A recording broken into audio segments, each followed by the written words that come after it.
Hello everyone, welcome to my YouTube channel care education purpose. তোমরা সবাই কেমন আছো?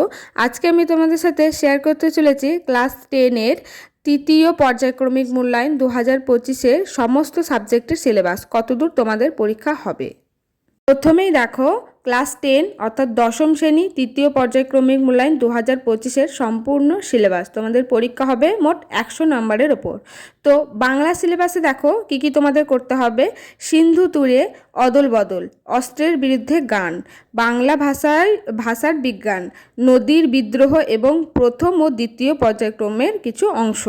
তারপরে ব্যাকরণ থেকে দেখো বাক্য, বাচ্য, সংলাপ রচনা, প্রবন্ধ রচনা এবং প্রথম ও দ্বিতীয় পর্যায়ক্রমিকের ব্যাকরণ ও নিমিত্তের সমস্ত অধ্যায়। আর সহায়ক পাঠ হচ্ছে কোনি সম্পূর্ণ অংশ। এর পুরো বইটা কিন্তু তোমাদের করতে হচ্ছে।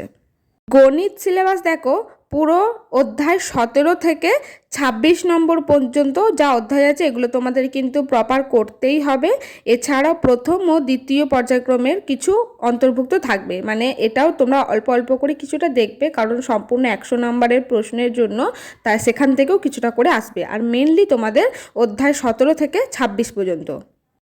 এরপরে দেখো ভৌতবিজ্ঞান ও পরিবেশ সিলেবাস। তো এখানে কি কি করতে হবে, পরমাণু, নিউক্লিয়াস ও জৈব রসায়ন, এগুলো মেনলি। এছাড়াও প্রথম ও দ্বিতীয় মূল্যায়নের পাঠ্যসূচি।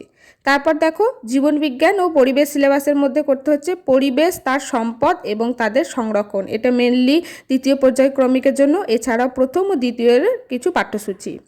তারপর দেখো পরিবেশ ও ইতিহাস সিলেবাস, অর্থাৎ ইতিহাস অধ্যায় 7 থেকে অধ্যায় 8 নম্বর। এখানে যা যা আছে তোমাদের সব কিছুই কিন্তু করতে হবে। কি কি আছে দেখো, 20 শতকের ভারতের নারী, ছাত্র ও প্রান্তিক জনগোষ্ঠীর আন্দোলন, বৈশিষ্ট্য ও বিশ্লেষণ, উত্তর ঔপনিবেশিক ভারত, বিংশ শতাব্দীর দ্বিতীয় পর্ব 1947 থেকে 1964। এছাড়াও প্রথম ও দ্বিতীয় মূল্যায়নের পাঠ্যসূচি। তারপর দেখো ভূগোল ও পরিবেশ।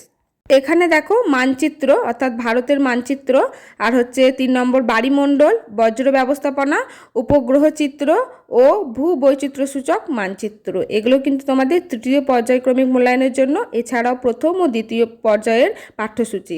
কারণ দেখো তোমাদের 100 নম্বরের জন্য কিন্তু শুধু এইটুকু করে থার্ড ইউনিট টেস্টের অনলি করলে হবে না। তো তার জন্য প্রথম ও দ্বিতীয় অল্প অল্প করে দেখে রাখতে হবে, যাতে সেখান থেকেও প্রশ্ন হলে তোমরা কিছুটা পারো। সব কিন্তু না, কিন্তু মেনলি ফোকাস কিন্তু থার্ড ইউনিট টেস্টের ওপর। তারপরে দেখো ইংলিশ সিলেবাস, লেসন 7 এবং 8 অর্থাৎ সিন, তোমাদের এই দুটো মেনলি। এখান থেকে আনসিন জানো কখনোই কিন্তু সেটার কোনো সিলেবাস হয় না, এখানে যা খুশি তাই কিন্তু দিতে পারে, যেহেতু এটা আনসিন। তারপরে গ্রামার এবং ভোকাবুলারি, যা তোমাদের বইয়ে অর্থাৎ টেক্সট বেস যেগুলো তোমাদের বইয়ে আছে সেই ধরনেরই আসবে। আর writing plus newspaper, report, summary, notice, story etcetera, এগুলোর জন্য কোনো সিলেবাস নেই। এগুলো তোমাদের ভালো করে করতে হবে, প্রিপেয়ার করতে হবে, যাতে তোমরা যাই আসে তোমরা কিছুটা হলেও যেন লিখতে পারো।